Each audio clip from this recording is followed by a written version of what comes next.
और महादेव मैया भवानी की जय, शिव गुरु की जय, पार्वती माता की जय, कति गणेश की जय। एक बार प्रेम से बोलो सच्चे दरबार की जय, एक बार प्रेमवा से बोली दो भगत और भगवान की जय। हर हर महादेव, हर हर महादेव। चलिए गुरु बहिना, बाबा के दरबार में हमनी के बैठल बनी जा। बहुत सुंदर हम आप सबके बीच में एगो कथा देतनी। दो बहिन के कथा बा गुरु बहिना, पूरा शुरू से और लास्ट ले सुनब जा। ऐसे की कथा के गुण लास्ट में मिलेला। अगर जो केतनो काठ के कलेजा जेकर होई यह कथा के सुन लेहला के बाद रोवाई छोड़ के बात ना आई कि देखी आपन हो के कितना गैर हो जाता है आदमी। ऐसा युग जमाना आ गइल बा। तो ऐसे गुरु भैया लोग गुरु बहिना लोग से हाथ जोड़ी बा कि हमरा यह डमरू भजन चैनल से खूब सुंदर कथा सुनी जा और सुन के हमरा डमरू भजन के अनीता के सोहर के लाइक सब्सक्राइब करी जा। देखी एगो गांव में एगो राजा रहलन, एगो रानी रहली। बहुत भगवान धन संपत्ति देले रहलन, बहुत देले रहलन। गाड़ी बंगला हाथी घोड़ा सब कुछ रहे, लेकिन एगो गोद में बालक ना रहे। आज जरा एगो गोद में बालक ना रही, आज के जिंदगी नहीं खे सोचे के गुरु बहिना, काल के जिंदगी सोचे के बा। आज के खाइल नहीं खे सोचे के काल के सोचे के बा कि आज तक खा लेनी जा लेकिन काल का खाइब जा। आज तक खुशी खुशी दिन बीत गई, काल कैसे बीती। तो करते करते जब कुछ समय बीता ले गुरु बहिना, लेकिन हम यह कहे नहीं कि भजन भाव में जे कष्ट सहली, जे दुख सहली, वही के नैया बेड़ा पार हुई। भगवान पहले परीक्षा लेनी कि देखी तई भक्त हमसे आऊं जाके हमके छोड़ देला कि हमरा भक्ति भाव में लागल रहेला। तो देखी रानी एक दिन ऐसे दिन आइल, करते करते जब कुछ समय बीतल तो रानी कहली अपना राजा से कि ये राजा, एगो हमर बहिन बाड़ी कुंवार, उनकरे से रउरा शादी कनी।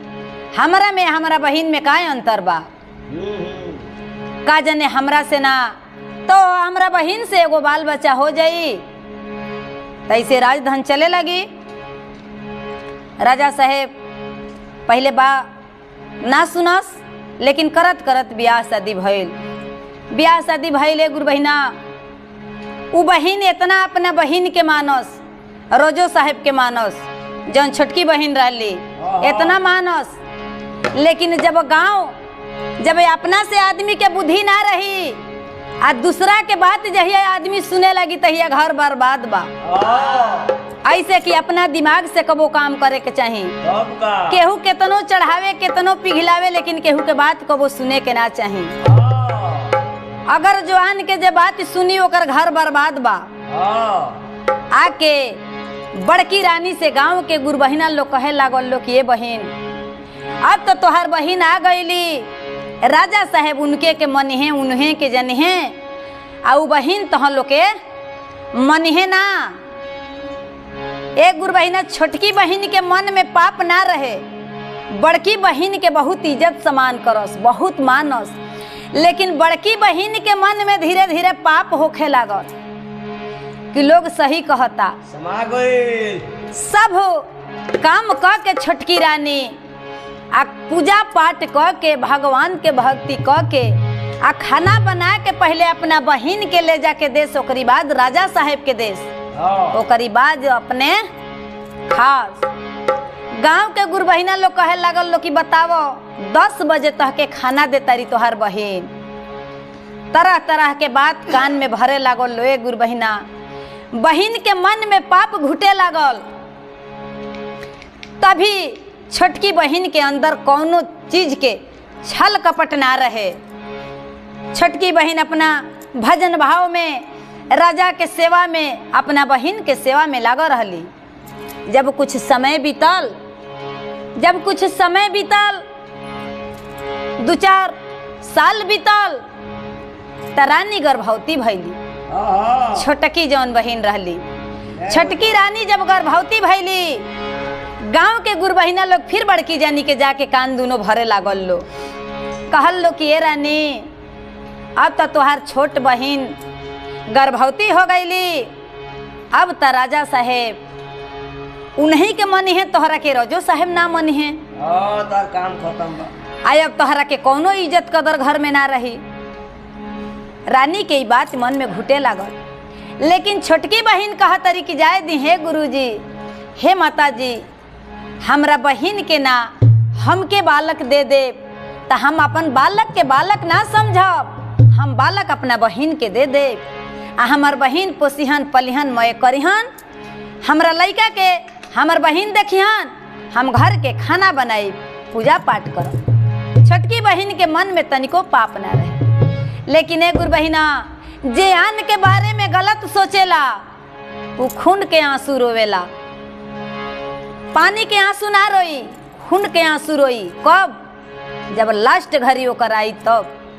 ऐसे केहू के बारे में कितनो गलत सोचे, लेकिन अपने गलत ना सोचे के चाहे केहू के बारे में। अगर जो हम गलत केहू के बारे में ना सोचब तो कौनो प्रकार के हमके कष्ट नहीं खे। जब करते करते गुरबहिना कुछ दिन भइल, जब 9 महीना बीतल, रानी के कोख से एक बहुत सुंदर लड़का भइल। पूरा राजा साहेब छठियार करौलन, धूमधाम से भगवान के भजन करौलन, चर्चा करौलन, मय कैलन। रानियों खुश रहली, लेकिन बड़की रानी के मन में पाप समाये लागल। करते करते जब कुछ दिन बीतल, तब बड़की रानी बैठल बड़ी दरवाजा पर। छोटकी रानी खाना वाना बना के, पूजा पाठ क के, बहिन के खाना वाना दे के, राजा साहेब के खाना दे के, लइका के मीस के पिया के, खूब सुंदर से काजर उजर क के अपना बहिन के गोद में दे दिहली। कहली कि ए बहिन, ला है बाबू के देख, आ तनी हम जा तनी बहरी शंकर भगवान के मंदिर बा, ओई जे तनी हम जा तनी पूजा पाठ तनी चर्चा क आई, भगवान के भजन सुनी आई। बारे बहिन, जब बहिन छोटकी बहिन अपन लइका दे के बड़की बहिन के जब बाबा के दरबार में गइल बड़े, बड़की बहिन के मन में पाप समा गइल बा। जे जाके छोटकी बहिन बाबा के दरबार में बैठ के चर्चा में लीन बड़ी, तबले बड़की बहिन घर में से गणासा ले आके अब वो लइका के नरेटी काट के आए अपना आंचल में पूरा ओके लपेट के लइका के आ लेके जाए लगली गंगा जी के तीरे। आ गंगा जी के तीरे जाए लगली, जेंगा जेंगा लइका जा सोंगनी खून पूरा टपकत टपकत जा, सब खून वही से ही चुवत चल गई गंगा जी के तीर ले। गांव के लोग देखल, गुरभैया गुरबहिना लोग देखल, लोग कहल लो कि आहिए दादा, बुझाता कि कसाईन अपना बहिन के बेटा के काट दिहलस। जाके आ छोटकी रानी भगवान के मंदिर में बैठ के चर्चा सुनातरी। ए गुरबहिना, जाके ओइजा सब केहू कहल कि तू हेजा चर्चा सुनातरू, आ तोहरा लइका के तोहर बड़की बहिन काट दिहली। भगवान के दरबार में बैठ के भगवान से गुहार करतरी, भगवान के भक्ति में लीन बाड़ी। कहा तरी कि जाए द काट दिहली, तब भगवान के दिहल बालक ह। का जने हमरा कर्म में ना लिखल होखे बालक, काट दिहली त काट देस। ए गुरबहिना, जब कुछ समय बीतल पूजा करते करते, लेकिन मन में तो होखबे कइल कि बहिन के हमरे इतना पाप समा गइल कि हमर बालक काट देहली। ए गुरबहिना, जितना मंदिर में फूल चढ़ा रहे, प्रसादी, उ छोटकी बहिन मैं अपना आंचल में बांध लिहली। अब बांध के अब कहली कि अब हम घरे का करे जाई, हमार घरे के बा। एगो हमार रहल है आंस पोछे वाला, उहो हमारे आंस पोछे वाला चल गई, तो हम घरे जाके का करब। जौना गंगा जी में हमर बहिन हमरा लइका के फेंकले बड़ी, वही गंगा जी में जाके डुबकी लगा के हमहू मर जाई, अपन प्राण त्याग दे वही गंगा जी में। ए गुरु बहिना,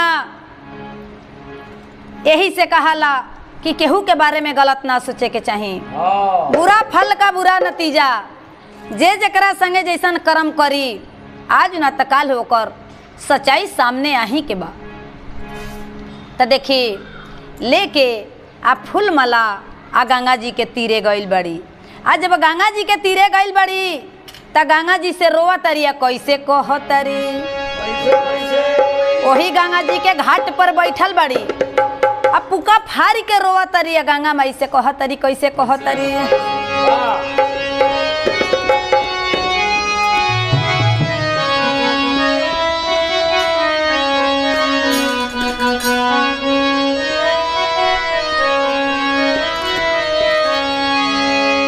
गंगा जी के पनिया हो मैया बोरिंग से सुखाई बो, यारे बोरिंग से सुखाई बो, अखिया के लोरावा कैसे सुखाई बिहोरा के रमा हो।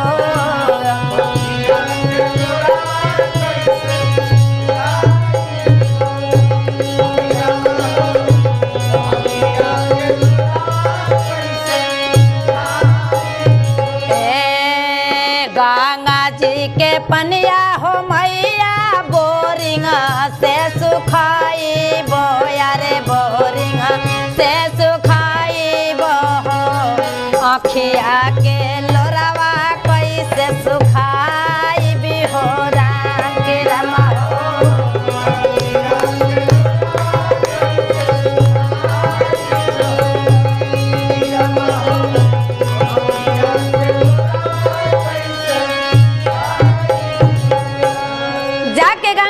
घाट पर अब बैठ के कहा तरी कि हे माता जी, लोग बोरिंग लगा के राउर पानी के सुखा देता, लेकिन है आंख के आंसू कैसे हम सुखाए। माता जी जब सुनले बड़ी तो कहले बड़ी कि कौनो अभागिन बेटी आके बड़ा दुख में हमारा दरबार में रोवतिया, रहा ओकर बात हम सुन ली पहले, फिर रोवतरिया कैसे कहतरे।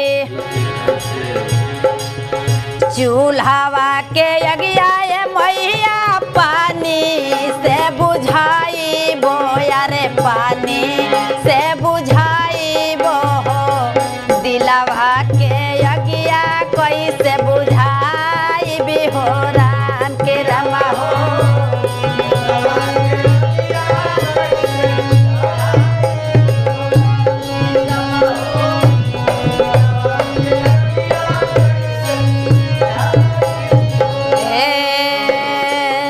चूल्हावा के अगिया हो मैया पानी से बुझाई बो, यारे पानी से बुझाई बो, दिलवा के अगिया कैसे बुझाई बिहोरा के रमा हो।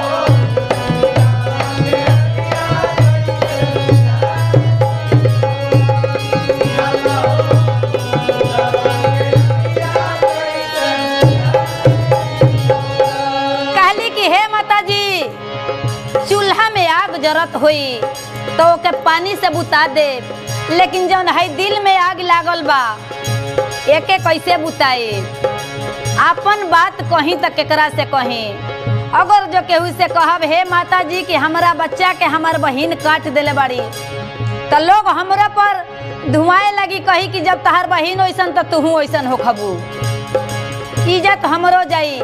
दर्द याद के बात रही तो केहू से कहबो करती, अपना खून के, अपना रिश्ता के, अपना बहिन के बात हम कैसे केहू से कहें। फिर कैसे कहतरी। गैया के दूधवा ये मैया बिकबो बाजारिया, यारे बिकबो बाजारिया हो, छतिया के दूधवा कहवा बेचबी हो राम के रमा हो।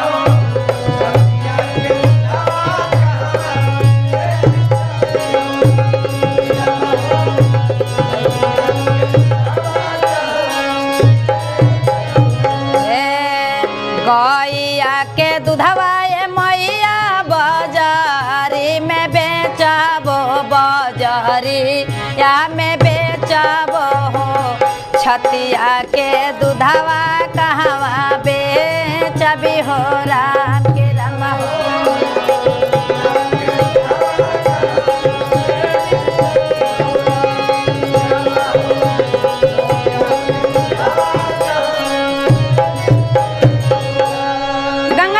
प्रगट भइल बड़ी तब शंकर भगवान के होलै की गोहरावा तरी कहा तरी के हे गुरुजी बचपन से आपके हम पूजा कैले रहनी हाँ, लेकिन हम पूजा पाठ भक्ति भजन काहे खातिर कैले रहनी हाँ, तनी हमरो दुख सुनी।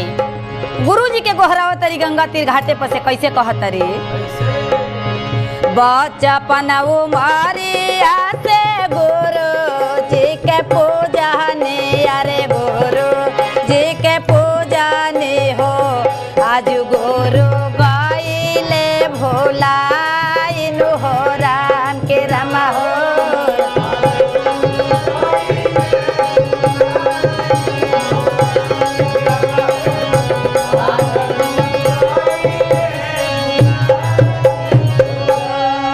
एक गुरु बहिना कहली कि बचपन से हम गुरुजी के पूजा करत रहनी हाँ। राजा साहेब बड़ा ने दुख में रहलन, कहलन कि हमार बच्चे हो गए रानी हो गईली बाहरे समय ये बहिन पर कितनो लोग कहे कि कहे तू इस तरह कहलू हा अपना भाई के बहिन के लड़किया के, लेकिन इनका कहाँ दर्द बा। कहली कि ना हमार तोहार रही ना हमार रही। गंगा जी जब प्रकट भइल बड़ी तब पूछले बड़ी कि आखिर में बेटी का विपत्ति बा। तब माता जी से कहले बड़ी कि हे माता जी हमरा गोद में एगो बालक रहल हा, हम ना जानत रहनी कि हमार बालक हवन। हम कहनी कि वही बालक से हमनी के दोनों बहन के जीवन लाग जाई। भले हमके हमार बालक ना करस लेकिन हमरा बहन के बारे में सोचे हैं ऐसे कि वही बालक पर हमनी के दो बहन रहनी है जा। लेकिन गांव घर के गुरु बहिना मिल के हमरा बहन के कान फोड़ के हमरा बच्चा के कटवा दिहल। यही गंगा जी में हम डुबकी लगा के मर जाई लेकिन अपना नगर में ना जाए।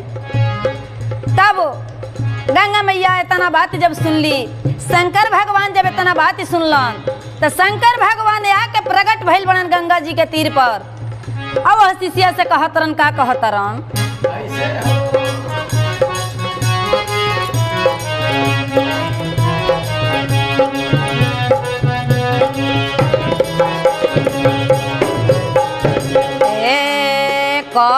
कह शिष्या हो अपना विपतिया रे अपना विपतिया हो कवना कारणवा गोहरा वेलु न हो के रमा हो।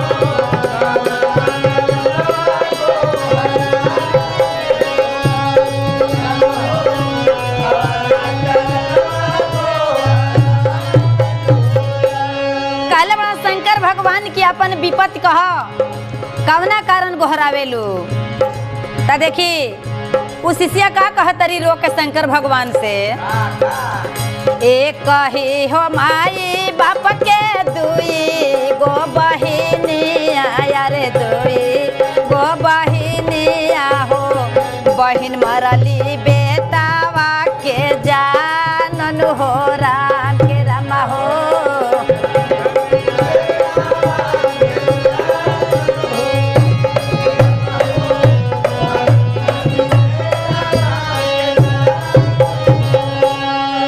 कही माई बाप के दुई गो बहिनिया रे दुई गो बहिनिया हो बहिन मरली बेटावा के जानन हो राम के राम हो।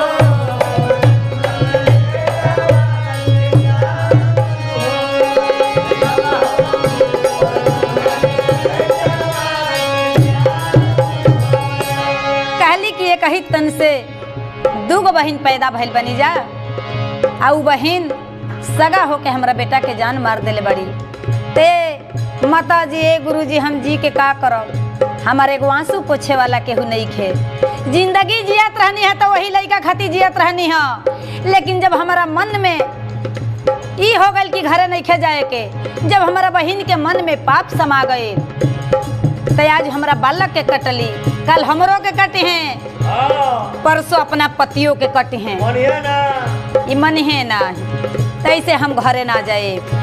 देखें गुरुजी का कैले बने, ए तना बचनिया शिव गुरु सुना, हे न पावाले यारे सोना, हे न पावाले हो दयावा पर दयावा बरिसावेले हो राम के रमा हो।